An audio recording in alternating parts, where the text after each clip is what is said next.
现在欢迎您来到高白手世界。 외국에서 생활할 때 현지인들과 대화를 나눌 수 있는 화제가 하나라도 더 있으면 그만큼 우호적인 관계를 형성하는 데 있어 도움이 됩니다. 그런 면에서 BTS, 블랙핑크, 기생충, 오징어 게임, 불고기, 김밥, 비빔밥, 라면, K9 자주포, 자동차, 스마트폰, 가전제품 등이 전 세계적으로 유행하고 있는 지금 이 시대는 한민족 역사상 전 세계적으로 가장 큰 관심과 사랑을 받고 있는 시기라고 단언할 수 있겠습니다. 반면 중국 인민들은 그동안 배워온 내용과 현실 사이에서 오는 괴리감에 복잡한 생각을 갖기 시작하고 있습니다. 해외의 컨텐츠, 특히 이웃국가라고 볼 수 있는 한국의 드라마, 영화, 음악과 일본의 게임, 애니메이션, 만화와 비교해보니 중국의 문화 컨텐츠는 너무나 초라했기 때문입니다. 경제적으로는 윗세대들에 비해 훨씬 풍요로운 경제 발전을 누리며 성장할 수 있었지만 해외의 상황을 알면 알수록 자신들이 믿어왔던 문화적 우월감이 흔들릴 수밖에 없는 것입니다. 실제 해외에서 인기 있는 건 중국이 아닌 한국의 문화이기 때문입니다. 따라서 지금 중국의 10대, 20대가 겪는 문화적 혼란은 중국의 다른 세대들보다 훨씬 더 크다고 볼 수 있겠습니다. 중국은 오래전부터 중화 사상의 바탕을 둔 교육을 해오긴 했지만 경제가 눈에 띄게 성장한 약 10여 년 전부터는 그 강도를 더욱더 높여왔습니다. 더불어 중화권의 가수들 역시 애국 마케팅을 적극적으로 활용해 왔습니다. 有些朋友有些歌迷可能是最近才加入这个铁粉的啊，并不是真的一路走来的啊。那也有一路走来，结果后面去支持韩团的有没有？去听 K-pop 的有没有？哦，这边我要说一下，其实华流才是最屌的。虽然呢，有些韩剧真的拍得不错啊，然后有些韩国的音乐也是真的不错的，但是我还是要说一下，华流才是最屌的，华流才是最屌的。 중국 애국 교육의 핵심은 중국인은 세계에서 가장 우수하며 중국의 문화 역시 가장 우수한 문화라는 것입니다. 물론 중국은 오랜 역사를 가지고 있으며 넓은 영토와 많은 인구 덕분에 그만큼 많은 전통 문화를 가지고 있습니다. 하지만 지금 만약 중국 내에서 전면적으로 유튜브, 넷플릭스 등을 사용할 수 있게 한다면 웬만한 중국 컨텐츠 기업들은 파산을 피하기 어려울 것입니다. 중국 영화계 역시 해외 영화들이 자유롭게 개봉할 수 있게 되면 큰 타격을 받게 될 것입니다. 그동안 중국 정부가 쌓아놓은 문화적 만리장성 안에서 큰 경쟁 없이 시장을 독점하는 사이 중국 문화 산업의 자생력은 극도로 취약해진 상태이기 때문입니다. 여러분들도 한국의 극장에서 상영하는 중국 영화를 마지막으로 본 게 언제였는지 기억조차 잘 나지 않을 겁니다. 문화는 크게 전통적인 내수문화, 신시대 수출 문화로 나눌 수 있습니다.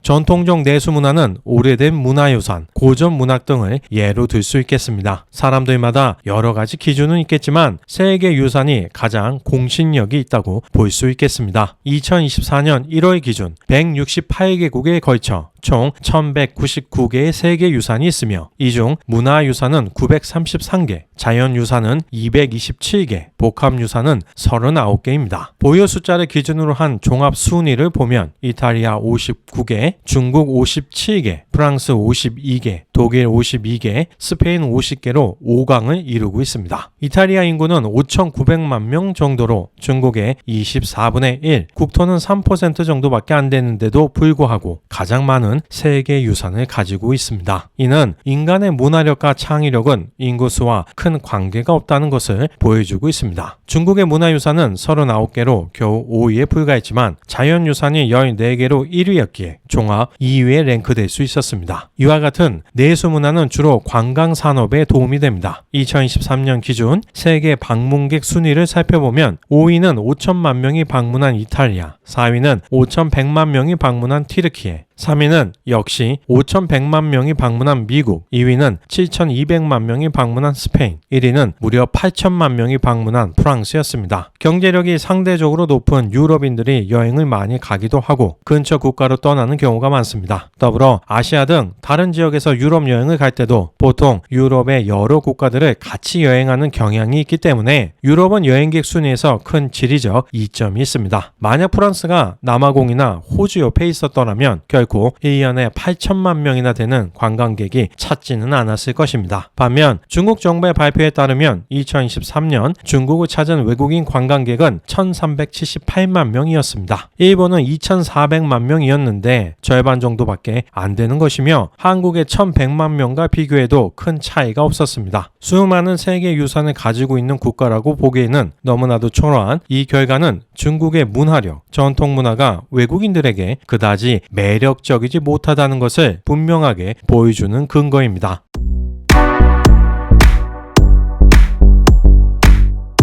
신시대 수출 문화는 인터넷 기술의 발전으로 인해 온라인으로 즐기는 영화, 드라마, 음악, 게임 등의 컨텐츠를 뜻합니다. 한국 드라마들은 넷플릭스 덕에 국제적으로 빛을 보게 되었고 K-팝 가수들은 유튜브를 통해서 자신들의 매력을 쉽게 알릴 수 있었습니다. 한국의 대중문화는 이와 같은 신시대 수출 문화와 만나 소프트 문화 소비의 세계적인 중심이 되고 있습니다. 반면 중국 입장에서는 한국의 이러한 문화적 성공이 굉장히 불편한 상황입니다. 자신들의 문화 속국이라고 생각했던 한국은 이렇게 전진하는데 중국은 태보만을 거듭하고 있기 때문입니다. 특히 그동안 한국보다 훨씬 우수한 문화를 가지고 있다며 자국 인민들을 세뇌시켜 왔는데 중국은 그에 걸맞는 문화적 성과가 나오지 않자 체면이 크게 손상된 상태입니다. 사실 한국은 조선 왕조의 시작부터 1895년 일청전쟁에서 청나라가 패할 때까지 약 500년 동안 한자, 유교, 건축 양식 등 사회 전반적으로 중국으로부터 큰 문화적 영향을 받았습니다. 하지만 한국은 유입된 중국 문화를 자국 문화와 융합하여 새로운 문화를 창조해냈기 때문에 이미 문화적으로 중국하고는 많은 차이가 있습니다. 한국은 이미 중국 문화의 그늘을 넘어 국제적으로 독창적인 색을 가진 우수한 문화로 인정받고 있는 것입니다. 이제 중국은 한국에 대한 문화적인 열세를 극복하기 위해 한국 문화가 중국 것이라며 국제적으로 또한 국내적으로 선전선동을 지속하고 있습니다. 그래서 K-팝을 아시아팝이라고 부르자고 주장하고 김치도 중국이 기원이라고 주장하는 거죠. 심지어 몇 년 전에는 중국 지린성에서 돌솥 비빔밥을 지역 무형 문화유산에 포함시켰다고 합니다. 더불어 가래떡 역시 중국의 무형 문화유산이라고 주장하고 있습니다. 이뿐만이 아닙니다. 연합뉴스에 따르면 중국 정부는 조선족 관련이라는 명목으로 중국 국가급 문화유산으로 20건, 성급 유산으로 81건의 한국 유산을 지정했다고 합니다. 만약 조선족이 중국인이기 때문에 한국의 문화가 중국 것이라고 주장한다면 수많은 화교들이 미국에서 살고 있기 때문에 같은 논리로 중국 문화는 미국 문화에 포함된다고 볼 수 있습니다. 2021년 미국 인구조사국의 데이터를 기반으로 이민정책연구소가 집계한 바에 따르면 미국에 거주하는 중국계는 약 540만 명이며 중국, 홍콩, 마카오 출신이거나 중국계 조상을 가졌거나 중국인으로 신고한 사람들로 구성되어 있습니다. 중국 14억 인구 대비 조선족의 비율은 0.13%에 불과하지만 미국인 중 중국계의 비율은 1.59%가 넘습니다. 즉 중국인들의 논리라면 한자, 병검, 경극, 사자춤, 중국 요리 등이 모두 미국 문화의 일부라고 볼 수 있는 것입니다. 중국은 한국 문화가 모두 중국에서 건너간 것이며 한국에서 새롭게 개선하거나 창조한 것은 큰 의미가 없다고 주장합니다. 그렇다면 오리지널인 중국 문화는 인기가 없는데 왜 중국 문화를 베낀 한국 문화는 인기가 있는 것일까요? 만약 한국이 중국 문화를 베낀 것이라면 중국 역시 서구에서 베끼지 않은 것이 무엇이 있을까요? 중국이 우주선을 발사하는 것도 미국, 러시아를 베낀 거고 자동차를 만드는 것도 서구를 베낀 겁니다. 산업, 기술, 셔츠, 청바지, 양복, 노래, 예술, 음악 등은 어떻습니까? 물론 중국도 문화적으로 좋은 많은 소재를 가지고 있습니다. 삼국연이, 초한지, 수어전, 서유기, 청사, 백사, 나타 등 장각의 태산, 황상 등의 멋진 자연 환경도 있습니다. 그리고 팬도도 있죠. 하지만 제가 여러 번 이야기하지만 구슬이 서말이라도 꿰어야 보배입니다. 아무리 좋은 재료를 가지고 있다고 하더라도 그것을 세계인에게 세련되게 전달하는 기술이 없다면 문화적으로 큰 의미가 없는 것입니다. 현재 중국의 상황은 이렇게 비유할 수 있겠습니다. 중국은 집안에 질이 좋은 많은 목재를 보관하고 있습니다. 하지만 그 목재들로 아무것도 제대로 만들지 못합니다. 첫째는 무엇인가를 만들어낼 수 있는 기술이 없기 때문이고, 둘째는 정부에서 그 목재를 함부로 가공하지 못하게 하기 때문입니다. 혹시라도 자신들을 공격할 무기라도 만들면 곤란하니까 철저하게 관리하는 거죠. 하지만 옆집 사람들은 그 목재로 배를 만들어 바다로도 나가고 멋진 집도 짓고 창이나 방패 같은 전쟁 무기까지 만들었습니다. 이제서야 중국은 그런 모습을 보면서 말합니다. 우리도 그런 목재가 많다. 우리도 얼마든지 그런 유용한 것들을 만들어낼 수 있어.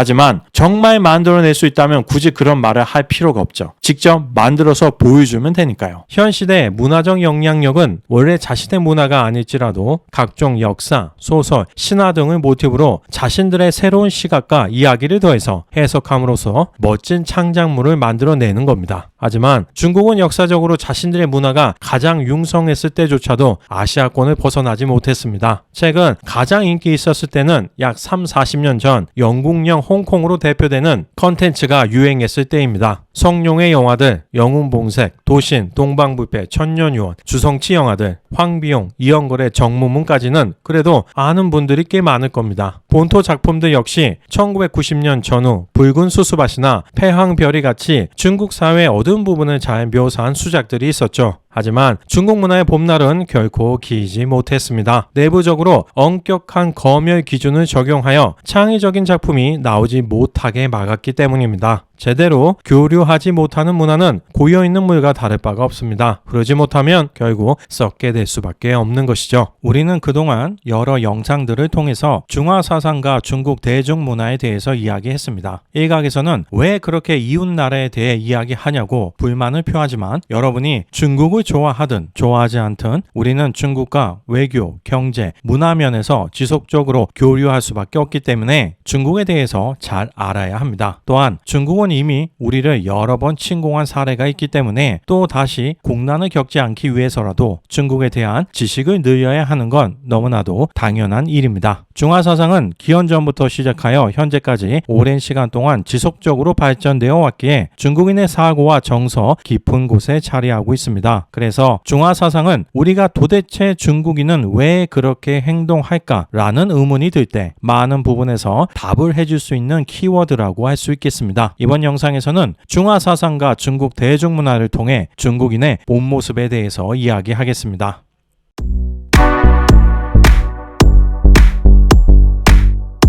화의 사상은 화와 이를 구분했습니다. 화는 문명을 대표하는 중국을 뜻하며 이는 중국 문화에 영향을 받지 못한 문화적으로 뒤떨어진 이민족을 의미합니다. 중국은 문명화된 세계의 중심이고 그 외 주변 국가들은 문화적으로 미개한 야만적인 존재로 취급한 것입니다. 구체적으로 주변의 다른 민족들을 남만, 북적, 동이, 서용 등의 오랑캐로 구분하여 예법과 도덕조차 모르는 존재로 취급했습니다. 현대 중국인들이 이상하게 스스로를 자화자찬하는 문화적 우월성은 여기에 근거를 두고 있다고 볼 수 있겠습니다. 중국의 관점에서 이웃국가인 한국이나 일본 모두 중국과 비교하면 열등한 존재인데 요즘에는 중국말을 잘 안 듣고 미국하고 친하게 지내니 얼마나 자존심도 상하고 화가 나겠습니까?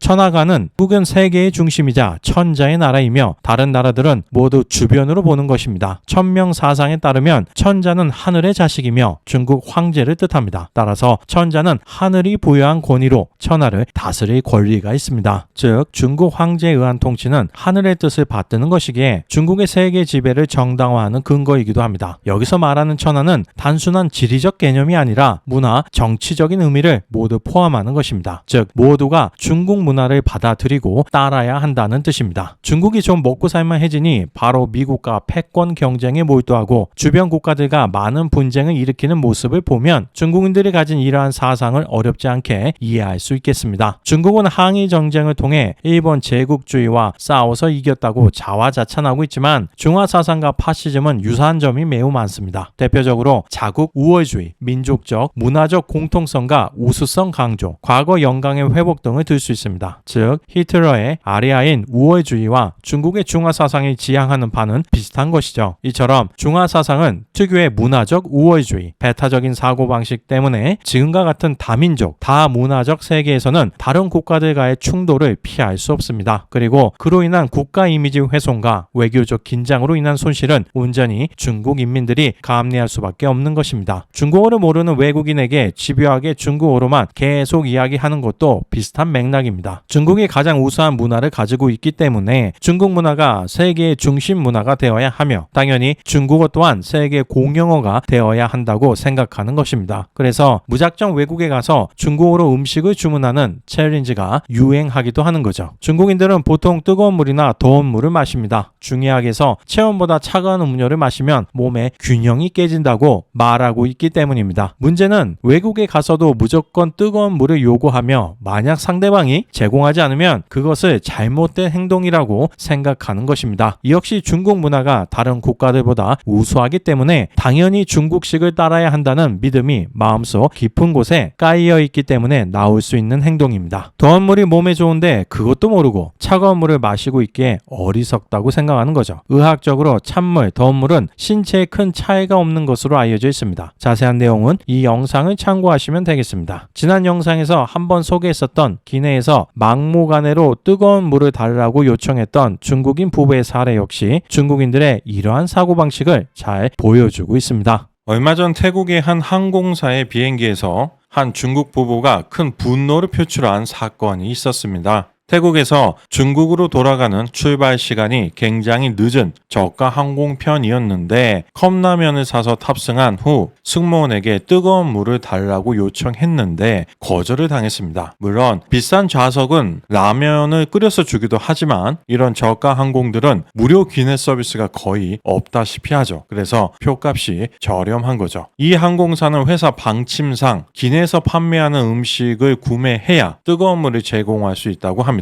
다만 음료수만 사도 뜨거운 물을 제공해 준다고 하네요. 컵라면을 먹으려고 했던 건 부인인데 임신 6개월인 상태였거든요. 아마 그래서 남편이 더 화가 나지 않았나 싶습니다. 먹어야 하는데 먹지를 못하니까. 중국 사람들은 여름에도 보통 따뜻한 혹은 뜨거운 물을 마시기 때문에 중국 내 공항, 버스터미널, 기차역 등에서는 대부분 뜨거운 물을 무료로 얻을 수 있거든요. 아마 그래서 당연히 동남아에서도 뜨거운 물을 무료로 제공해야 한다고 생각했던 것 같습니다. 하지만 중국을 제외한 대부분의 국가에서는 상온 혹은 조금 찬 물을 마시죠. 그리고 항공사 입장에서 스스로 컵라면을 사온 승객들마다 뜨거운 물을 제공하면 기내에서 판매하는 음식의 매출이 크게 줄겠죠. 그럼 실제 영상을 같이 보겠습니다. 我想问你一下，我不买东西可不可以给我倒热水？不能，不可以是吧？你知道吗？我可以叫警察的。你可以叫警察。我想问一下，我不买东西是不是不可以倒热水？不能，一定不能是吗？是的。我不买，我必须要买东西我才可以倒热水，是不是这个意思？你确定？你确定吗？Are you sure？ Yes。我想问一下，讲中文，我听不懂你讲的话。我不买东西是不是就不可以倒热水？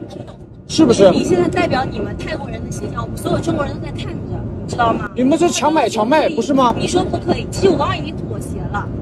这一杯雪碧卖60泰铢，卖我24人民币，什么意思呢？60泰铢。我想问一下，我不买东西是不是不可以给我倒热水？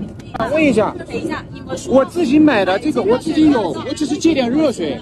但是你们卖的太贵了，60泰铢等于多少？我这有杯子，我这有杯子，我这有杯子，我只是要热点热水，仅此而已。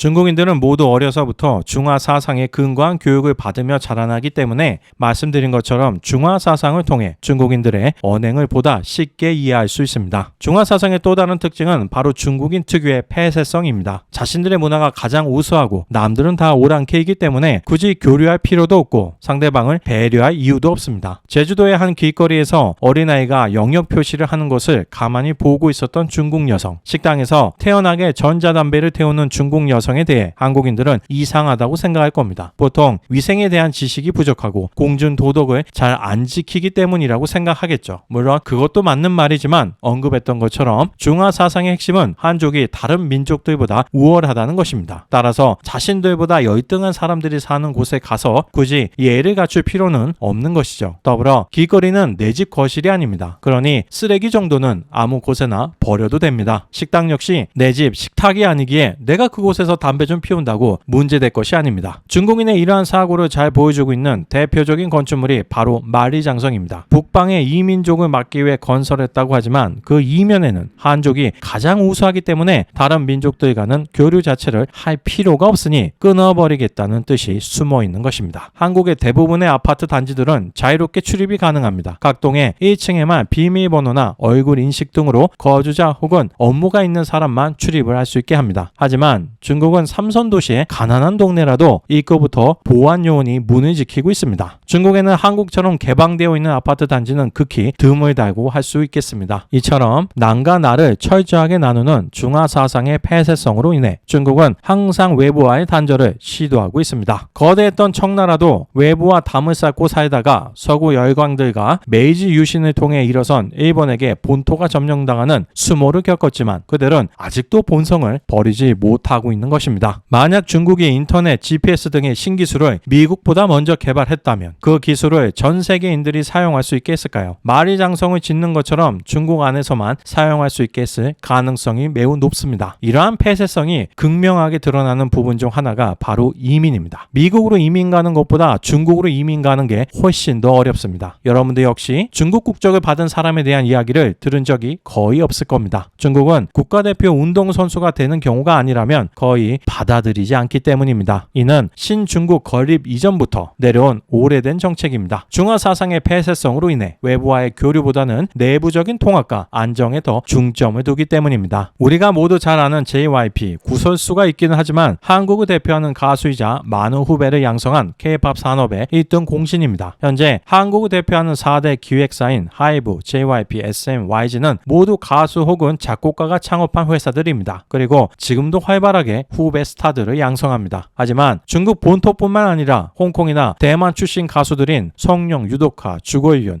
왕신린조차도 후배를 양성한다는 소리를 들어보신 적이 없을 겁니다. 중국 연예계는 철저하게 그들만의 리그입니다. 기존 연예인들이 방송사, 영화사들과 인맥관계를 통해 신인은 쉽게 발을 못 붙이게 만듭니다. 이 역시 중화사상 특유의 폐쇄성에 기인합니다. 나의 노하우를 절대 남과 공유하지 않기 때문에 당연히 나의 라이벌이 될 후배를 양성할 이유가 없는 것입니다. 반면 내가 가지지 못한 남의 노하우는 무슨 방법을 써서라도 뺏어오려고 하죠. 앞으로도 중화권 음악계에서는 박진영 B 같은 사제지간의 멋진 무대를 보기는 쉽지 않을 것입니다. 중국인은 매일 미국의 문화 속에서 살아갑니다. 미국식 커피를 마시고 미국식 옷차림, 미국 영화, 드라마를 보고 미국 음악을 듣죠. 이처럼 영국은 산업혁명, 미국은 인터넷 혁명을 통해 전 세계가 발전하는데 큰 공헌을 했지만 중국은 오히려 미국을 적대시합니다. 하지만 중국의 길거리에서 누가 영어를 잘하면 비난하는 게 아니라 오히려 부러움이 담긴 시선으로 쳐다봅니다. 대한민국의 많은 정치인들도 미국에 치우쳐서는 안 된다며 중국과도 긴밀한 협력 관계를 유지해야 한다고 주장하지만 정작 본인 자식들은 미국으로 유학을 보내죠. 이는 중국 공산당의 고위직들도 마찬가지입니다. 자신들의 자녀는 미국, 영국으로 유학을 보내니까요. 중국은 스스로를 문화 강국이라 주장하지만 그러한 주장은 외국인들에게 큰 인정을 받지 못하고 있습니다. 그렇다면 과연 문화는 정확히 무엇을 뜻하는 것일까요? 문화는 사회 구성원에 의하여 습득, 공유, 전달되는 행동 양식이나 생활 양식의 과정 및 그 과정에서 이룩하여 낸 물질적, 정신적 소득을 통틀어 이르는 개념으로 의식주를 비롯하여 언어, 풍습, 종교, 학문, 예술, 제도 따위를 모두 포함합니다. 따라서 인간이 존재하는 곳에는 자연스럽게 문화가 만들어질 수밖에 없으며 지금 우리들이 향유하는 모든 것들이 문화의 범주에 들어가 들어가는 것입니다. 오제에도 인간이 있다면 당연히 문화도 존재합니다. 그렇다면 과연 문화 강국은 어떤 국가를 뜻하는 것일까요? 한 국가의 문화적 영향력이 강력해서 그 나라의 대중문화 콘텐츠, 음식, 언어 등이 세계적으로 널리 알려지고 수용되며 그 과정에서 다른 국가의 문화와 사회에 일정 수준 이상의 영향을 줄 수 있는 국가를 뜻합니다. 즉 단지 인구가 많고 널리 퍼져 살아서 알려진 것을 뜻하는 게 아니라 다른 문화를 가진 사람들의 사고와 생활에 일정한 영향을 줄 수 있어야 한다는 것입니다. 예를 들면 전 세계에는 많은 차이나타운이 있습니다. 하지만 그곳은 지역 문화와 융합되어 새로운 문화를 창조하는 곳이라기보다는 외국에 홀로 떠있는 중국인들만의 성 같은 지역입니다. 중화사상은 외국에서조차 중국인들을 자신들만의 성벽을 쌓고 살게 만들고 있는 것입니다. 역습의 샤아에서 샤아는 지구인들은 중력의 영혼을 뺏겼다고 말합니다. 지구에 사는 사람들은 변화와 발전을 거부하고 중력이라는 안락함에 빠져 현상 유지만 하며 정신적으로 퇴보하고 있다는 것을 경고하는 발언입니다. 중국인들이 중화 사상에 빼앗긴 영혼을 언제 되찾아 정신적인 독립을 이룰 수 있을지 기추가 주목됩니다. 오늘 영상은 여기서 마치겠습니다. 시청해 주셔서 감사합니다.